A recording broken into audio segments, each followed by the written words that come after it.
Rádio. A rádio oficial de quem investe. Deixa eu trazer, abração, deixa eu trazer o nosso Bruno Mazzoni pra roda. Ô, Brunão, claro, né, você costuma entrar mais cedo aqui conosco, a cobertura especial empurrou o nosso papo pra mais tarde. Mas eu quero te dar um espaço, digamos, único pra você passear pelos pontos que mais chamaram e estão chamando a sua atenção. Você teve vários gols hoje. A própria dinâmica da Petrobras, sobre a qual nós falávamos antes da bola rolar, ainda antes do mercado de futuros, que a queda do petróleo não necessariamente pune a Petrobras, é exatamente isso que a gente está flagrando hoje. Você falou do DXY, para lá ele foi, entre outros pontos que calibraram bem o Morning Call. Por isso que desde as 8h15 nós estamos aqui trabalhando. Então, para a galera que prestigia o nosso conteúdo pela Station, pelo YouTube, o que é que mais te chamou a atenção e quais os destaques que você separou nesse retorno? Vamos lá, Léo. Bom dia para vocês da rádio novamente. O que mais me chamou a atenção, eu acho que está chamando, na verdade, é a resiliência do DXY. Então, acho que depois dessa entrevista do Fed, os dados de auxílio-desemprego, o DXY é o primeiro gráfico que eu compartilho com vocês, pessoal. É um gráfico que assusta principalmente os commodities, o IMAT, né, aqui no Brasil, o setor. Por isso que vocês estão vendo o Ibovespa não repetindo com força 1% de alta que ontem na gringa teve, tá? É simplesmente porque ontem nós tivemos o DXY fechando, tá? Como se fosse uma curva de juros, e os emergentes subindo. Nós, pelo EWZ, cravamos quase 1%. Hoje a gente tem o DXY pós-dados resiliente. A minha tese é que esse cara vai tomar uma pancada para baixo, e ele precisa vir para baixo para você olhar para o minério de ferro e subir, e a Vale também subir. O caso da Petrobras é emblemático, pessoal, porque tem muito volume institucional no trade político. Tá? Então é mais Brás do que Petro até outubro. O primeiro destaque que eu dou é para o DXY. O DXY acima do 108, pessoal, vai ser difícil para o S&P, tá? E também difícil para nós que dependemos aqui de uma dinâmica mais pró-crescimento, mais pró-inflação, pró-commodities. DXY então, é meu primeiro destaque, que ele não arrefeceu, não continuou a queda. Então essa semana, para mim, teria sido a semana de commodities versus dólar. Tá? Não, commodities, o petróleo chegou no nosso preço-alvo de queda, tá estabilizando lá, hoje é uma prova disso, espero que amanhã continue ou a alta ou a estabilização. O minério de ferro, por sua vez, subiu, só que o dólar não cedeu.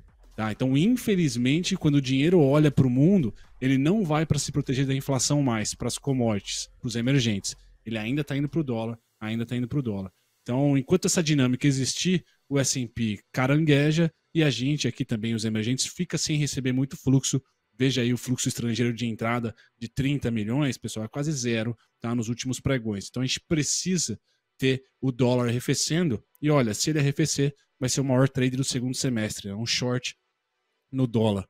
Tá? Assim esperamos que aconteça para voltar uma dinâmica que é a minha tese, de um mês de recuperação dos emergentes via IMAT, tá? Via commodities, via exportadoras. Então a gente vê que o S&P não consegue manter a sua alta. Por quê? Porque está estressado ainda esse ambiente de inflação, dados fortes econômicos americanos, e o dinheiro grosso, grande, está indo para o dólar ainda, não está indo para emergentes. A gente fica à espera. E a gente pode ver em um gráfico que deve ser muito acompanhado, a próxima reunião do Fed, deixa eu dar um zoom para vocês no celular aqui, está marcada para o dia 21 de setembro, então anotem aí, 21 de setembro está próximo, está aí pré-eleição, bem próximo da eleição nossa, inclusive, tá?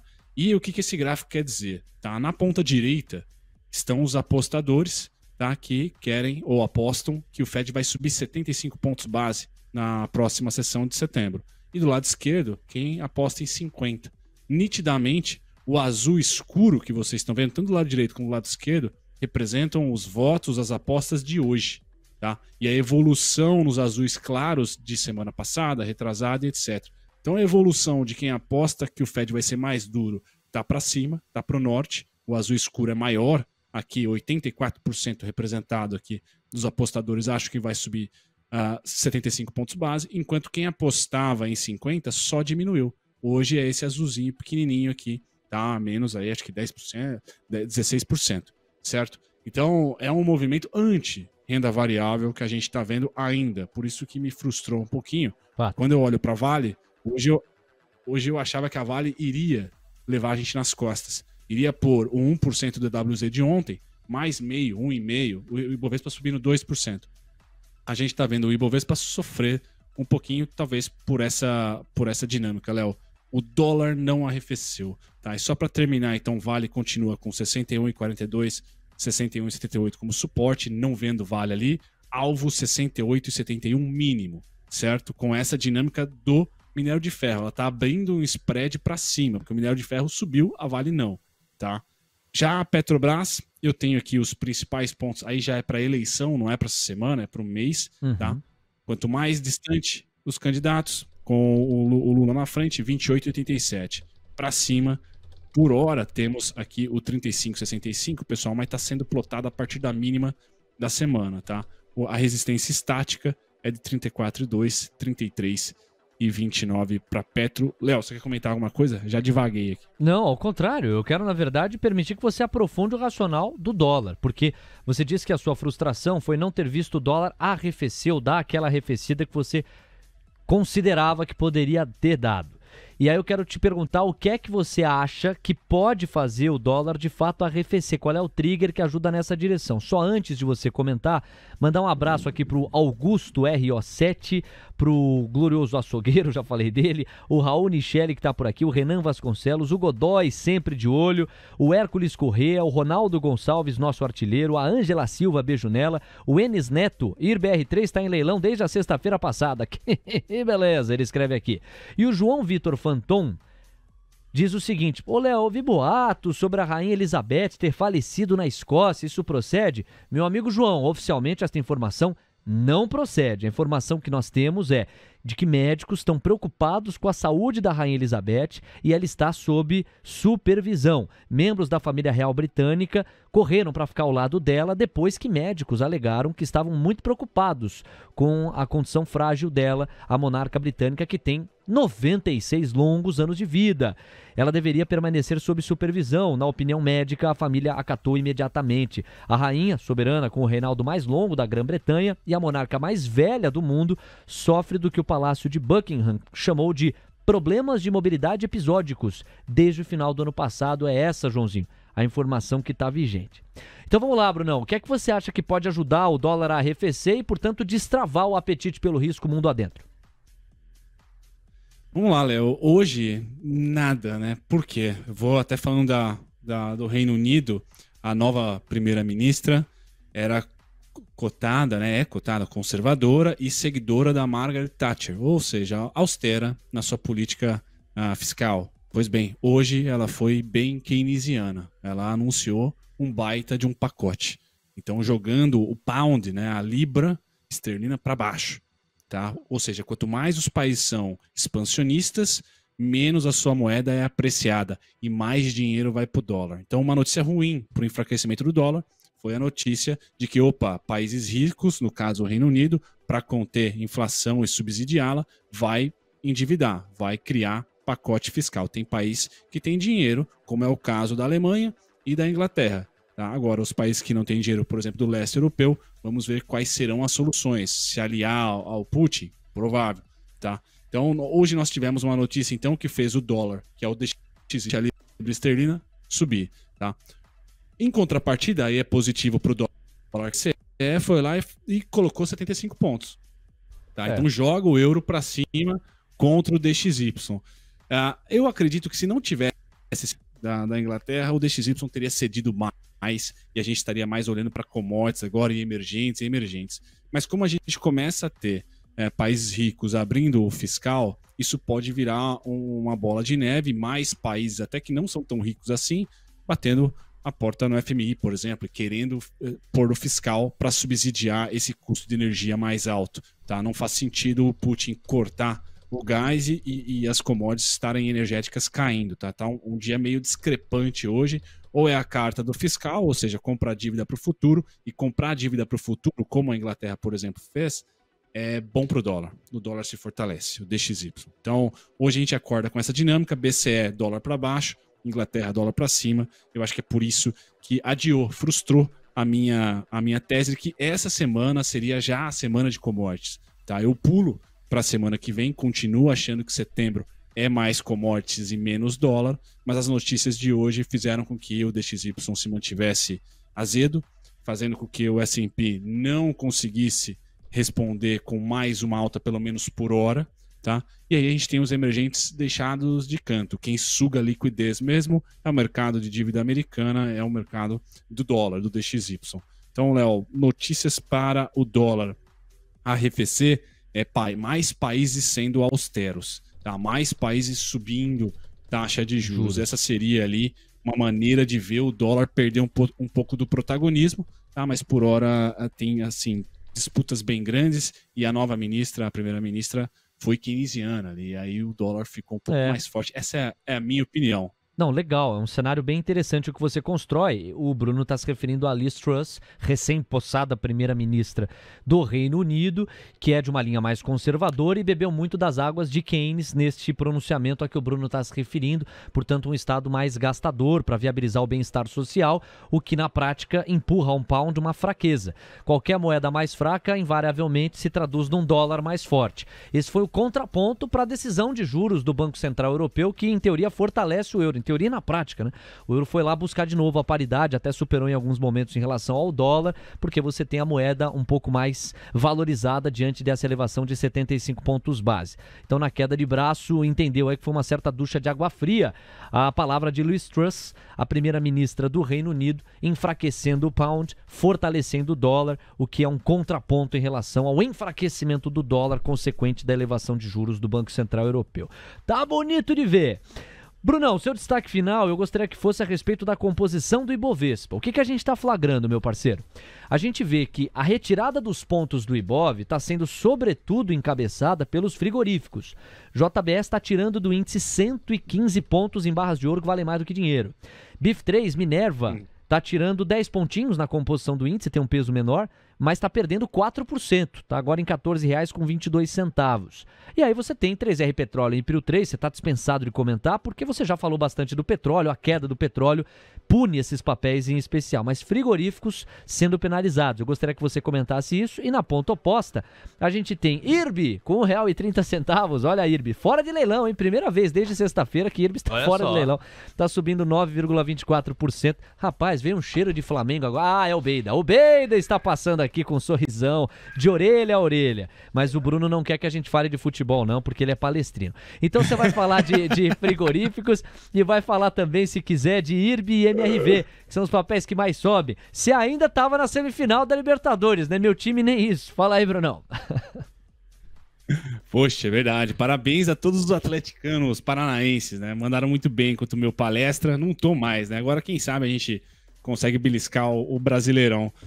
Mas não falando de futebol, falando de frigorífico, pessoal, são ações cíclicas. Eu tô com um gráfico da JBS.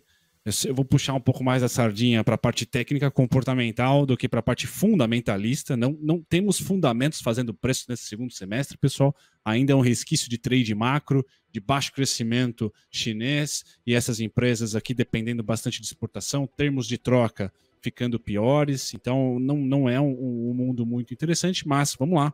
Graficamente, o ciclo das commodities, pessoal, começou em 2016, ciclo de alta, todas, certo? Então, de 2016, nós tivemos também o impeachment, caracterizou ali uma bela oportunidade para o Ibovespa, foi a melhor oportunidade dos últimos 10, sem dúvida nenhuma, foi melhor que 2009, tá?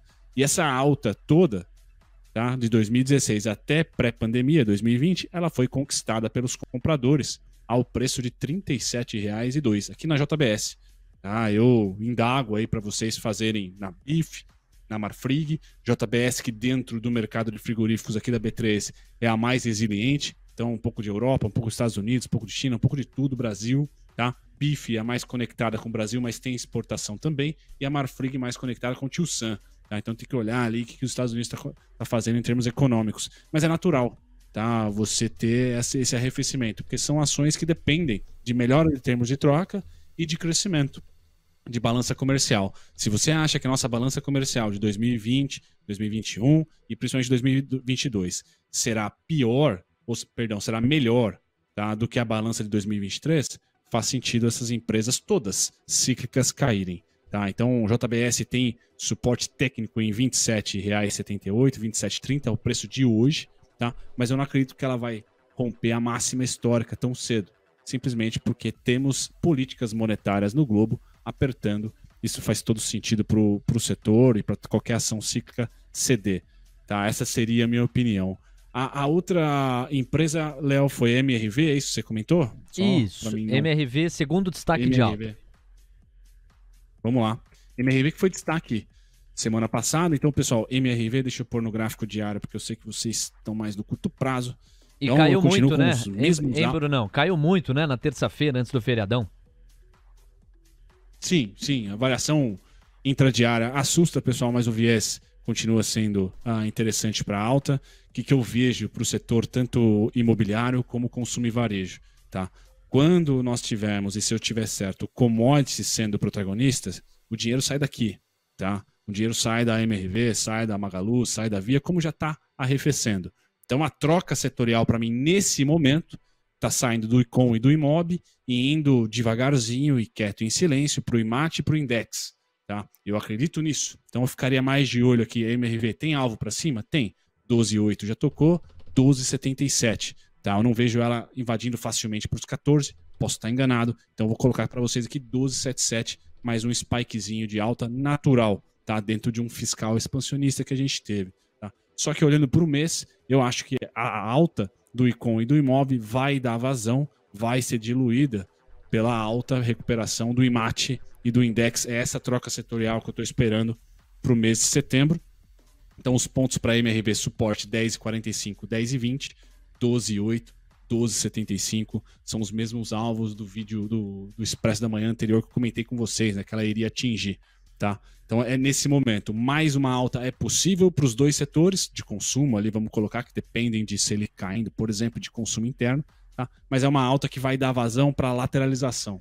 Não vejo o rush natalino começando já em setembro, em outubro. Eu vejo ele postergando para pós-ações para esse setor. O rush que vai ter em setembro, na minha opinião, ainda será das commodities. O último destaque que eu dou é para você que quer tradar a eleição e quer sair da Petro e do Banco do Brasil. Olha, eu tenho em carteira, então disclaimer aqui, a Copasa, com péssimos fundamentos esse ano aqui, está subindo muito e continua subindo. Se vocês olharem a pesquisa, o Zema, se não me engano, Zema, rapaz do Novo, então pró-mercado, bolsa investidores gostam bastante, tá? Subindo muito, tá? E o Zema está com 52% perante o Calil, se eu não me engano, que é o outro. É isso, né? É isso. Poxa, então você tem ali um cenário muito mais fácil que São Paulo pró-mercado, né? Se você acredita na privatização, deve estar no disclaimer ali, no script do Partido Novo. Olha, Minas Gerais está mais próximo do que São Paulo. Então me parece ali um trade político, um trade de eleição. Você acreditar que, se confirmada as pesquisas eleitorais, tá? A Copasa estaria mais próxima do que a Sabesp, por exemplo, para uma privatização. E aí eu trago pontos técnicos para vocês. Sim, diga. Não, conclui. Não. Só 13,37 suporte, 12,93 suporte e o alvo em 15,47, 15,61, 15,84 pré-eleição. Então é curtíssimo prazo, um rush eleitoral. Perfeito. O que eu ia te dizer é que há perspectiva de o Zema faturar a reeleição logo no primeiro turno. É bem incrível esse cenário, pelo que as pesquisas vêm sugerindo lá em Minas Gerais. Meu parceiro Bruno Mazzoni, super obrigado pela conversa. Amanhã dizem sextou e sextaremos juntos aqui na TC Rádio. Um abraço e até lá. Graças a Deus. Valeu, Léo. Boa quinta pra nós aí. TC Rádio, a rádio oficial de quem investe.